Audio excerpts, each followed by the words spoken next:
اپنے مہمانوں کا آپ سے تعارف کرواتا ہوں. میرے ساتھ موجود ہیں محمود مولوی صاحب. کوئی تعارف کے محتاج نہیں ہے, پاکستان تحریک انصاف کے پہلے رہنما تھے, پھر انہوں نے پارٹی چھوڑنے کا اعلان کیا, اور ساتھ ساتھ مسلم لیگ نون کے سینئر رہنما ہیں عباس آفریدی صاحب, اس وقت مجھے جوائن کر چکے ہیں. جب دوسرے سیگمنٹ میں بھی ہم جناب بات کریں گے جو عدالتی معاملات چل رہے ہیں. جناب ایک کمیشن بنایا گیا آڈیو لیکس کے حوالے سے, اور یہ کہا گیا کہ جناب اس کی تحقیقات ہونی ہے, لیکن پھر سپریم کورٹ کے 5 رکنی بینچ نے کہا کہ جناب یہ جو بنایا گیا ہے اس کو روک دیا جائے. فی الحال ابھی اس کی ایک سماعت ہو چکی تھی لیکن اس کو روک دیا گیا, اب اس کی سماعت 31 مئی تک ملتوی ہوگی ہے.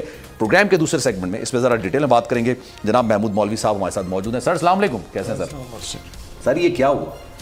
آپ تو میں نے خیر 3 قسمیں بیان کی ہیں, آپ کی جو کیٹیگری ہے وہ کیا ہے؟ یا تو آپ یہ کہیں کہ بھائی نم آنکھوں سے میں چھوڑ رہا ہوں, اور لوگ یہ بات کریں کہ جناب یہ اپنی مرضی سے نہیں, ایک ہے پوائنٹ آف ویو. کچھ لوگ یہ کہتے ہیں کہ نہیں جناب یہ ہونا ہی نہیں چاہیے تھا, پھر کچھ لوگ یہ کہتے ہیں کہ جناب نہیں, اگر آپ نے جیسے فیاض الحسن چوہان صاحب, فردوس عاشق افغان صاحب ہمیں چھیڑا تو ہمارے پاس بہت ساری چیزیں موجود ہیں. میں کہوں گا دیکھیں ایک چیز ہے کہ یہ ہونا نہیں چاہیے تھا. یہ جو بھی 9 مئی کو ہوا نا, یہ کوئی بھی پاکستانی اور چاہے وہ کسی پارٹی میں ہو, یہ ان کو ایکسیپٹیبل نہیں تھا. اس کی وجہ یہ ہے کہ فوج سے ڈائریکٹ کنفرنٹریشن اس ملک کو بہت نقصان دہ. کس کے احکامات پر ہوا؟ دیکھیں یہ اگر اس کو آپ پورا جسٹیفائی کریں, کسی نہ کسی کے پلاننگ پہ تو ضرور ہوا, اگر احکامات پہ نہیں. اور یہ پریسائز پلاننگ تھی. اس کی میں وجہ بتاؤں, میرا ابھی بھی کئی دفعہ میں سوال کر چکا ہوں کہ ایسے کیسے اتفاق ہے کہ سارے پروٹیسٹ انہی جگہوں پہ رکھے گئے تھے جہاں پہ یہ آرمی کے انسٹالیشنز تنصیبات ہیں موجود ہیں, تنصیبات تھے, انسٹالیشنز تھے. اور اتنی موب کے اندر جب آپ وہاں جائیں گے اور پھر کچھ لیڈرز نے پرووک کریں گے موب کو, تو یہ ایکسپیکٹڈ تھا. لیکن نا یہ ان ایکسپیکٹڈ چیز نہیں ہے. جب موب کہیں ہو اور آپ کوئی بھی نعرہ لگا دیں یا کوئی بھی چیز آپ پرووکیشن کے اسٹیٹمنٹس دے دیں, تو موب کو سنبھالنا اس کے بعد کسی کے بس کی بات نہیں ہے. تو یہ جو ہوا یہ اتنا نقصان دہ ہے جس کا میں کہوں عدالہ نہیں ہو سکتا. اس کی وجہ دیکھیں نا, آج ہم اپنے ہی فوج کو ڈی مورلائز کر کے واٹ ڈو وی گین. سر ہر چیز کا ایک ماسٹر مائنڈ ہوتا ہے. اب ہر چیز کی ایک اب سوچ ہوتی ہے, سوچ اور نظریے کے حساب سے آپ چل رہے ہوتے ہیں. پچھلے 14 مئی کے اندر پاکستان کے اندر جو کچھ ہو رہا تھا سر, آپ کے سامنے سائفر سے کہانی شروع ہوئی, پھر گھومتی گھماتی ہمارے ظاہر سی بات ہے آپ نے اداروں کے سربراہان تک کو رگڑنا شروع کر دیا, ان کے حوالے باتیں کرنا شروع کر دی. تو سر ایک مائنڈ سیٹ کے تحت ہوتا ہے. 9 تاریخ سے پہلے کیا اس طرح کی باتیں, کیونکہ خان صاحب یہ کہتے تھے کہ میری گرفتاری ہو گئی تو زیادہ نقصان دہ ثابت ہو سکتی ہے, کچھ پلاننگ تھی. دیکھیے بدقسمتی سے کیا ہے کہ جو بھی پارٹی اقتدار سے اترتی ہے نا, وہ اسٹیبلشمنٹ اور فوج کو برا بھلا کہتی ہے. آپ ہسٹری اٹھا کے دیکھ لیں, جو پارٹی جب تک وہ اقتدار میں ہوتے ہیں فوج اور اسٹیبلشمنٹ بہت اچھے, ان کے جو ہے خدمت ہو رہی ہوتی ہے. دیکھیں, اور جہاں وہ اترتے ہیں, آپ پیپلز پارٹی کا ہسٹری اٹھا کے دیکھ لیں, PMLN کا اٹھا کے دیکھ لیں, مگر PTI نے آئی ووڈ سے حد کر دی. دیکھیں نا, حد سے زیادہ کر دی. میں آپ کو ہی بتا رہا ہوں نا. دیکھیں PMLN نے دھمکیاں دی, پیپلز پارٹی نے بھی وربل سٹیٹمنٹس, بہت ہارڈ لائن سٹیٹمنٹس آئے.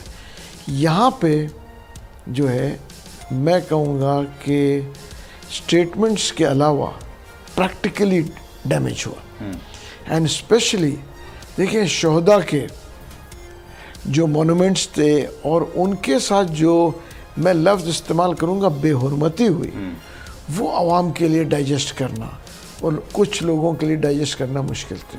F-16 کے جہاز کی جو ریپلیکا دیکھیں MM عالم کا جو جہاز ہے, بھارت ڈرتا ہے سر اس سے, بھارت ڈرتا ہے. اور دیکھیں کرنل شیر خان کا, دیکھیں نا آپ یہ دیکھیں ان جیسے لوگوں کے ساتھ جو ان کے اسٹیچوز کے ساتھ ہوا, بیونڈ امیجنیشن. ذمہ داری کس پر عائد ہوتی ہے؟ دیکھیں میں یہ کہوں گا کہ اس کے اوپر بڑی جو ہے میں کہوں گا تحقیقات ہونی چاہیے.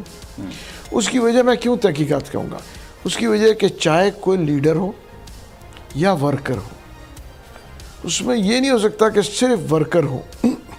اس میں لیڈر اور ورکر جو بھی ہو ان کو سزائیں ہونی ضروری ہے. کیونکہ اگر آج ہم سزائیں نہیں دیں گے, یہ چیزیں اتنی آگے بڑھے گی کہ ہم کنٹرول نہیں کر سکتے. خان صاحب بھی کہتے ہیں میں تو جیل کے اندر تھا نا, مجھے تو گرفتار کر لیا گیا تھا, میں تو حراست کے اندر تھا, یہ رہنما موجود تھے, باقی لوگ تھے, مجھے نہیں پتا. اب رہنما ایک ایک کر کے الگ ہو رہے ہیں, علی زیدی صاحب الگ ہو گئے, عمران اسماعیل الگ ہو گئے, بہت سارے, فیاض الحسن چوہان الگ ہو گئے, میں شیری مزاری کی بات کروں, ملکہ بخاری کی بات کروں, سب الگ ہو گئے. یہ اس وقت فیلڈ کے اندر تھے, وہ کہتے ہیں بھائی یہ تو غلط ہوا جو ہوا. تو پھر سر احکامات کہیں نہ کہیں سے تو آئے ہوں گے نا, اس سے اپر مینجمنٹ تو ایک ہی ہے. بھائی دیکھیں احکامات کہیں نہ کہیں سے آئے, اور یہ دیکھنا چاہیے کہ یہ پلاننگ, یہ تو میں کہہ سکتا ہوں نا کہیں نہ کہیں سے, آپ یہ بتائیں کہاں نہیں, میں آپ کو بتاؤں اس کی وجہ یہ ہے کہ یہ جو ہے یہ ڈیسیشن ہوا تھا ایک دن پہلے ہی ہوا ہوگا نا. اچھا دیکھیں ڈیسیشن یہ ہمیشہ سے تھا کہ اگر خان صاحب کو کچھ اریسٹ کریں گے تو ریٹیلیشن ہوگی, ٹھیک ہے, فرام خان صاحب اور یہ اس کے ریٹیلیٹ کرنا ہے, اس میں there is no two ways about it. میں پھر آپ سے پوچھوں, خان صاحب نے کہا کہ ریٹیلیٹ کرنا ہے اگر مجھے گرفتار کیا گیا. دیکھیے ایک تو میں کہوں گا کہ میں ڈائریکٹ اس لیے کہوں گا کہ میں نے خود نہیں سنا ہے, میں کوئی سٹیٹمنٹ ویگ نہیں دینا چاہتا, مگر پارٹی لیڈرز کے بڑے کلیئر انسٹرکشنز تھے کہ اگر یہ ہوا تو ریٹیلیشن از اے مسٹ, ٹھیک ہے نا. اب جب ریٹیلیشن کی آپ بات کرتے ہیں اور آپ موب کو وہاں لے جاتے ہیں تو وہ ریٹیلیشن کس کے اگینسٹ تھی؟ دیکھیں ہم ایک پولیٹیکل پارٹی تھی, ٹھیک ہے, وہ پولیٹیکل پارٹی ڈائیورٹ ہو گئی to fight against the forces. Motive ایک ہی تھا, دیکھیں موٹیو واز ویری کلیئر کہ against the forces, which is not acceptable by, I would and say, from one and only Imran Khan. oh yes, because I would say it's not acceptable by any Pakistani. دیکھیں اگر ہم اپنی فوج سے لڑیں گے تو آپ مجھے بتائیں پھر رہ کیا گیا, دشمن کا کیا کام ہے؟ دیکھیں پھر دشمن کا کیا کام ہے.